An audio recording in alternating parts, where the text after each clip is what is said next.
I had seen enough and decided on a course of action. Despite my twisted stomach, I gathered my belongings without hesitation. From the closet, I filled a large suitcase with clothes, swiftly and quietly. Then, I turned to my dresser, packing my underwear and socks into a smaller bag.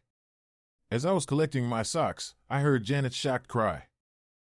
"Sorry to intrude, Janet," I apologized, stuffing the socks into the suitcase. "I'll be gone shortly, allowing you and Steve to resume your activities." "Tom, please, it's not what you think," Janet pleaded, visibly upset. "Steve is just a friend. He'll leave now. We need to talk." Steve agreed to leave, though the idea of facing me unclothed wasn't appealing. He discreetly covered himself with a sheet. In the midst of packing socks, I stumbled upon my old Ruger .22 single-action revolver, a forgotten relic. Holding the gun, I confronted my wife of 23 years and her lover. Sitting on the edge of the bed, I contemplated the situation. "Janet, it's clear what's been going on," I stated bluntly. "Can you explain?" "Tom, I can't deny what you saw," Janet admitted tearfully. "But it doesn't change my love for you. This was a mistake." "Steve, it seems we're both insignificant to Janet," I remarked, addressing her lover. "Perhaps she prefers someone else in bed."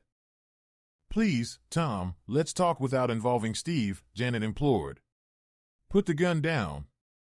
"His presence is warranted, considering the circumstances," I countered.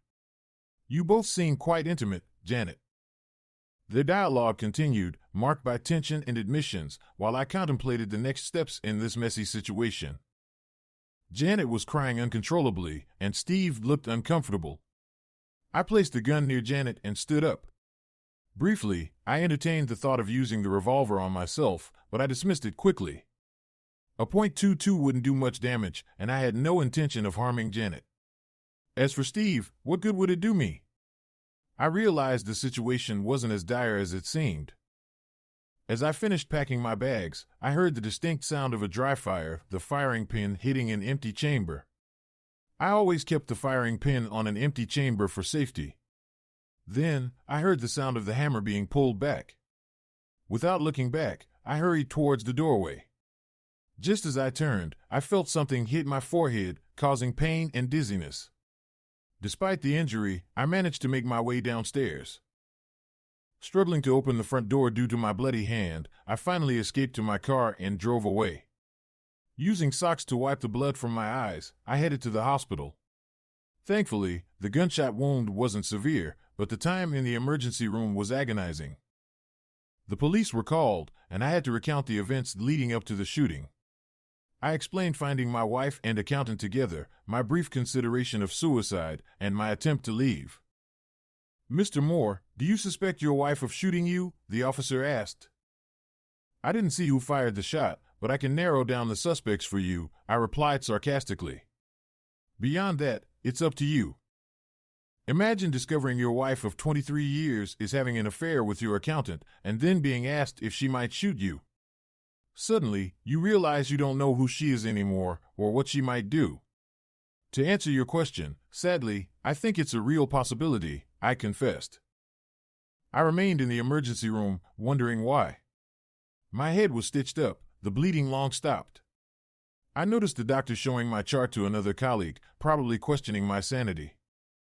As the cop left, the doctor approached with concern. He advised me to stay for heart tests, citing my recent fatigue and nausea. "Staying here might have saved your life," he warned. "Damn lucky me," I muttered. "Lucky my accountant was with my wife. Lucky I caught them. Lucky one of them shot me. Things are just peachy, document. Let's get this over with."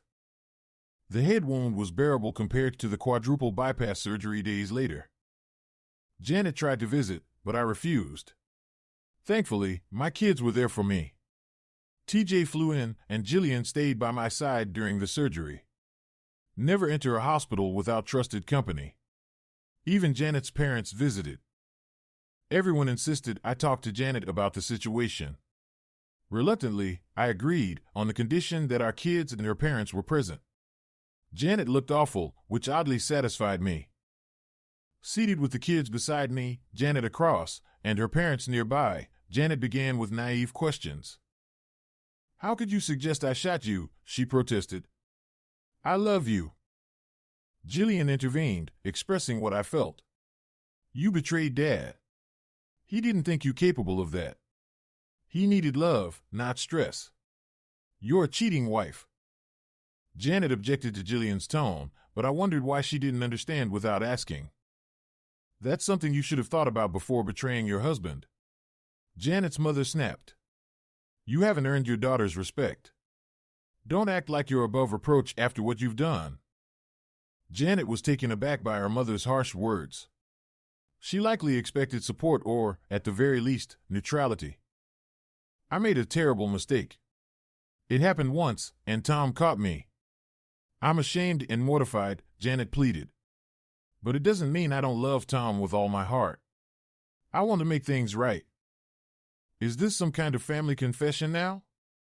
Do we get absolved of our sins? TJ interjected sarcastically. "Maybe Dad can perform a baptism to wash away your sins and his memories. Is that how this works?" It seemed everyone was ganging up on Janet, and I reveled in it. Her parents and children were giving her a hard time, which was exactly what I wanted. "No, TJ, it's not like that," Janet retorted. "I can only hope my sincere remorse and love for your father will mean something. I need him, and I think he needs me." "Well, what about your claim that your body belongs to Steve now?" I interjected sarcastically. "Shouldn't you stick to your word? After all, the better man has claimed his prize." I lied. "Okay. It was just words," Janet admitted. "I'd give you everything if you'll forgive me." "Why should I believe you didn't mean what you said to Steve?" I countered. "You sounded sincere then." "You've already called me a liar and a cheat," Janet reasoned. "Now you want me to tell the truth. You're contradicting yourself." "I'd bet on liar," I replied coldly. "You're not making a convincing argument, Janet. How many other men have you been with? Are they all homicidal maniacs waiting to shoot me? Between you and that quack doctor, there's not much of my heart left." "Tom, I swear Steve was the only one," Janet insisted. "You caught us the second time we were together. I had no idea he was so unstable.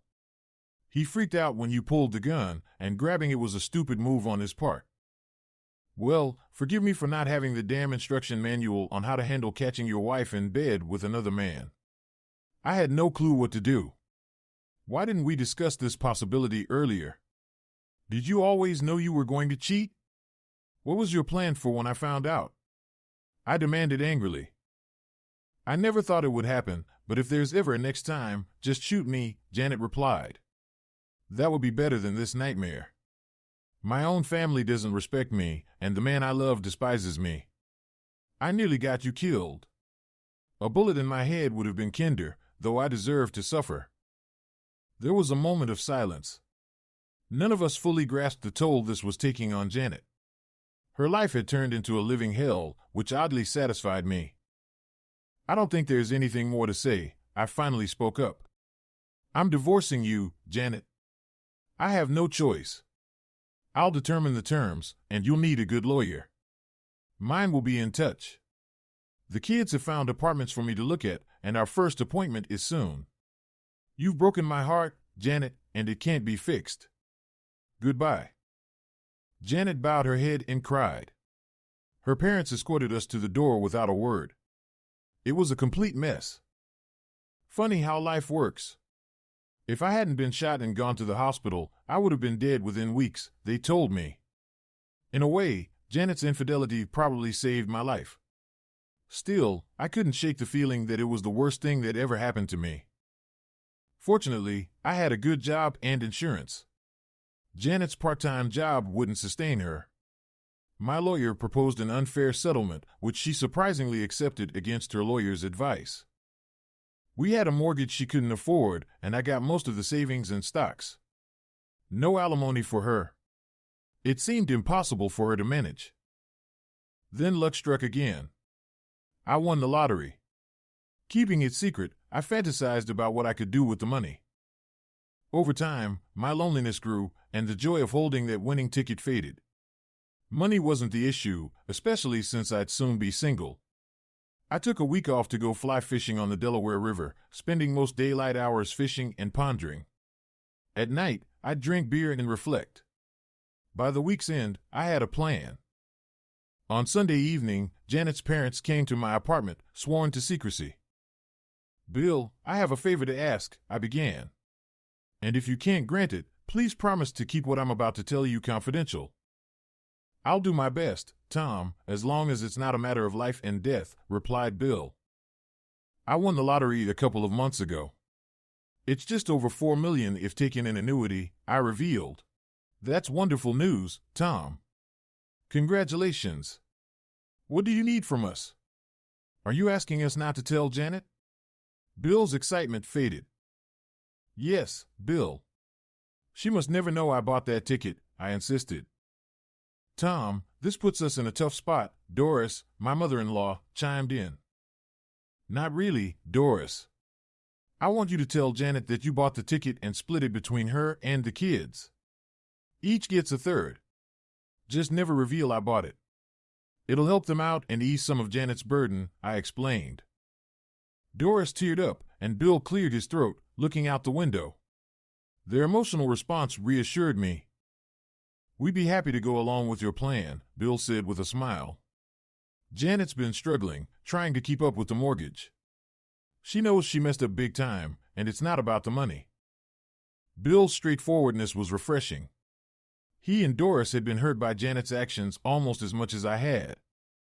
A week later, my lawyer delivered the most bizarre news. My soon-to-be ex-wife had her lawyer contact mine, declaring additional income that she claimed I was entitled to half of. What kind of lawyer did she have? I instructed mine to inform her lawyer that I wouldn't accept any of it and she could keep the entire amount. At the divorce hearing, we still hadn't agreed on dividing the lottery money. Both sides stood firm. My lawyer jokingly mentioned that I was tarnishing his reputation as a tough negotiator. The judge was surprised and refused to grant the divorce. "I don't believe it's in anyone's best interest for the court to intervene," he began. "I've never seen a divorce case where both parties are so adamant about money. Perhaps counseling or direct communication could resolve this." He urged us to continue negotiating, promising to revisit the issue in a month. I left court feeling perplexed. Janet's parents, who attended the hearing, approached me outside. "Tom, please come over now. Let's have a talk and try to resolve this," Bill urged me sternly, not waiting for my reply. Janet greeted me at the door, looking pale but otherwise okay. She led me to the kitchen where her parents had prepared a spread. Bill handed me a beer. "Tom, let me start," Janet began. "My parents won the lottery, and they want to split it between the kids and me. Since we were still married when I received my share, you're entitled to half. I want you to have it. It's selfish, but it'll help me forgive myself for what I've done to you. Please accept it and agree to the divorce. You deserve better." Bill and Doris watched me closely as I considered her words. "Janet, forgiveness doesn't come from money. What happened was terrible, but dwelling on it won't change anything. I've forgiven you, and I wish you well. I can't trust you, so I can't be with you. I don't want you to suffer because of me. The rest of the settlement is already heavily in my favor. Just accept the money your parents gave you," I replied, after much thought. "I won't back down, Tom. I'll take this all the way to the Supreme Court if needed," Janet declared with a touch of drama. "For heaven's sake." Bill's outburst stunned us all. "This is so pathetic it's unbearable. Janet messed up and broke your heart, Tom. You can't stay married to a cheater, and that's what she is. Janet needs some form of absolution before agreeing to the divorce. Does that about sum it up?" We both nodded silently as Bill continued. "Here's my suggestion, take it or leave it. Janet, give Tom the divorce and his dignity. He deserves that much from you.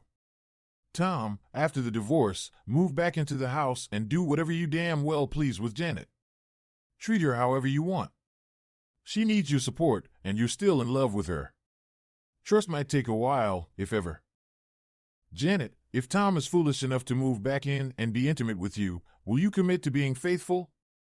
And accept his methods to keep you in line?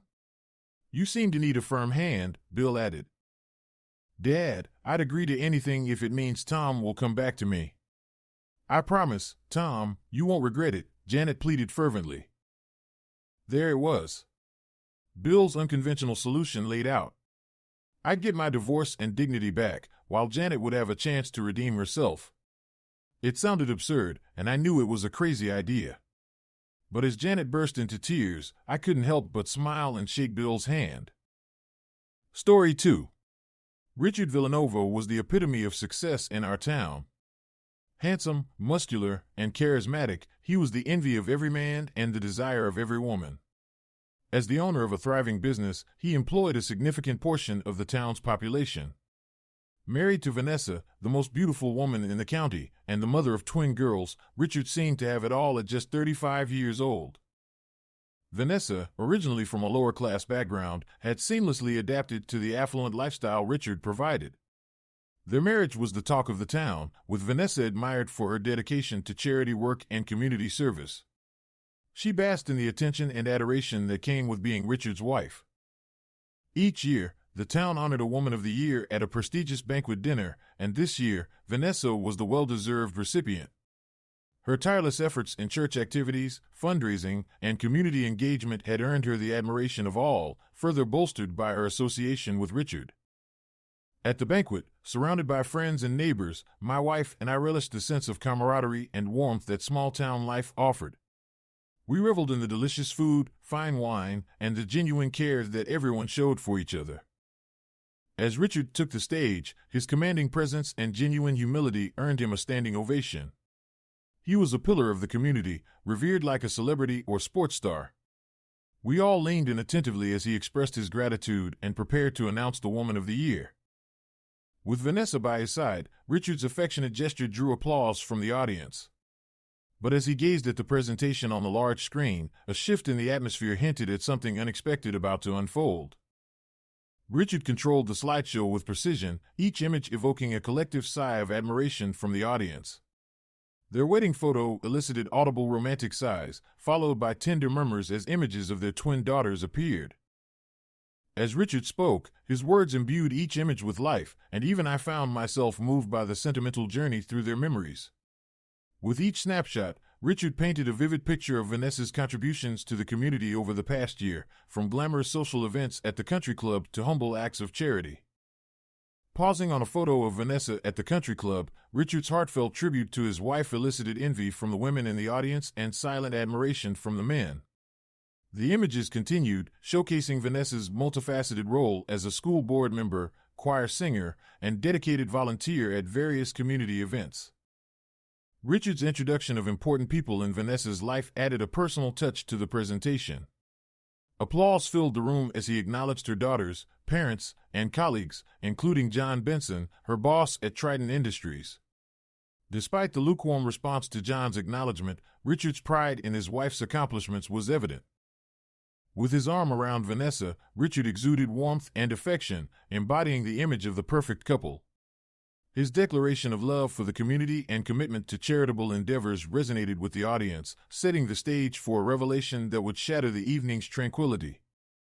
As Richard clicked the remote, a video began to play, and I couldn't help but notice the tension in his grip on Vanessa. It soon became apparent why he held her so tightly as the video unfolded, revealing unsettling scenes of two people at dinner. Here we have my lovely wife enjoying a romantic dinner at an upscale restaurant. It's evident how much affection she's capable of giving, unfortunately not to me. As the camera zoomed in on the couple sharing a passionate kiss, Richard's words hung heavy in the air. That's my soon-to-be ex-wife Vanessa, the mother of our children and this year's Woman of the Year, with her boss John. The audience fell into a stunned silence, Vanessa's expression a mixture of confusion and disbelief.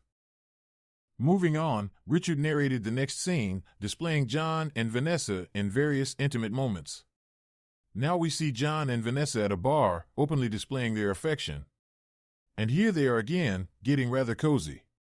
Vanessa's pleas to stop the video fell on deaf ears as the footage continued, revealing increasingly compromising situations, including one at the elevators. As the video concluded with John's hand on Vanessa's buttocks, Richard addressed the room with steely resolve. "This is just a glimpse of the betrayal I've endured. Vanessa, you've shattered my trust and disrespected our family beyond measure." His words pierced the silence, leaving Vanessa visibly shaken. Acknowledging John's role in the affair, Richard confronted him directly, expressing the depth of the betrayal.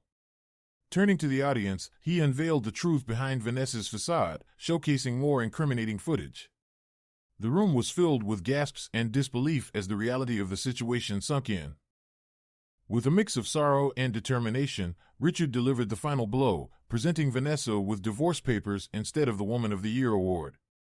As Vanessa stood before the crowd, her facade crumbling, she offered a tearful apology, seeking forgiveness from those she had wronged. In the aftermath, Vanessa left the room, her world shattered, while Richard returned to his family, his resolve unyielding. The epilogue of this tragic saga remained unwritten, leaving behind a community grappling with betrayal and broken trust. Epilogue: Vanessa finalized the divorce proceedings, triggering the terms of the prenuptial agreement. She left the marriage with her initial assets and a monthly alimony payment. With the house belonging to Richard, Vanessa moved in with her parents temporarily, searching for a new place to live. Her betrayal not only strained her relationships with friends and the community, but also left her children deeply resentful. Despite this, Richard ensured the girls' future remained secure, covering their college expenses and maintaining a close bond with them. In the aftermath, Vanessa found herself ostracized by the town and eventually relocated to another area to work as a real estate agent, seeking a fresh start away from the judgmental eyes of her former community. Meanwhile, John faced his own consequences, enduring divorce, financial strain, and professional setbacks. Richard, channeling his emotions into his business, achieved even greater success and eventually became mayor of the town. He found happiness with his high school sweetheart, leaving Vanessa in his past. The twins remained close to Richard, their relationship with their mother limited to holiday visits. Reflecting on her choices, Vanessa realized her affair stemmed from a desire for something different. While John couldn't match Richard's charm or stature, he fulfilled a raw, physical need that her husband couldn't. However, the fleeting pleasure wasn't worth the devastation she brought upon herself and her family. Now consumed by regret, Vanessa grappled with the consequences of her actions, mourning the life she lost in pursuit of fleeting desires. Write your opinion in the comments. Thanks for watching and have a great day.